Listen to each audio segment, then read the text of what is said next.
这架飞机是菲律宾向巴西买的镇国神器超级巨嘴鸟攻击机，总共买了6架，合同总金额1亿美元，合下来每架1650万美元。你没有看错，它就是一架螺旋桨飞机，有点梦回二战的感觉。第一批次6架已经在2020年全部交付完毕了，菲律宾应该是挺满意的。2024年年末的时候又订购了6架，不过这次涨价了，合同总金额涨到了1.128亿美元。根据菲律宾的报道，他们买这东西是为了对抗日益增长的周边国家压力。至于说的哪个国家，那就很难猜了，到底是哪个国家和菲律宾有摩擦呢？根据资料显示，它的最大时速足足有500到590千米每小时，这个速度呢可谓是极其惊人，甚至已经达到了民航客机最大时速的一半了。现在主流的民航客机，比如说波音737，它最大的时速能达到900到1000千米每小时，空客 A380也差不多，最大时速能达到1000千米左右。也就是说，民航客机稍微加点速度，菲律宾的超级巨嘴鸟可能连尾灯都看不到了。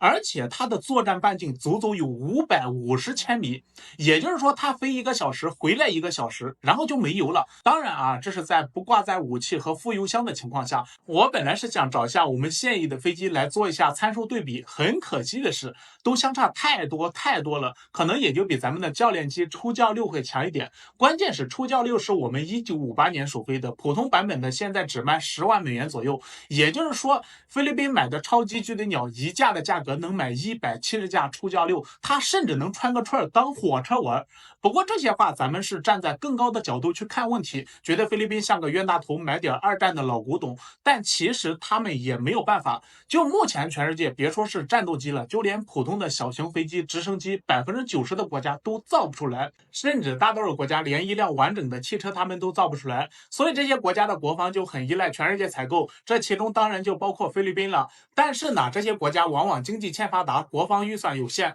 比如说菲律宾2025年的国防预算只有43.8亿美元，这些钱又要给士兵发工资，又要给现役的武器装备做维护保养，而且一个国家又不只是由空军，还有陆军和海军，平摊下来能拿出来买飞机的钱就少得可怜了。但是国际上主流的战斗机都比较贵，比如说这段时间印度被巴基斯坦击落的阵风战斗机，2016年的时候，印度宣布采购36架，合同总金额78亿欧元，单价约2.4亿美元。2025年，印度又以74亿美元的价格向法国采购了26架，单价就已经达到了约2.85亿美元了。菲律宾今年的时候咬牙向美国采购了20架 F16，总金额55.8亿美元，单价约2.8亿美元。这次采购比菲律宾1年的军费还要多。当然啊，在国际军购市场，我国的战斗机相对比较便宜，比如说卖给巴基斯坦的歼十 C 带武器和后期培训也才9000万美元，虽然价格便宜，但是绝对实惠。最近我们也看到了，巴基斯坦用歼十 C 击落了多架比它身价昂贵数倍的阵风。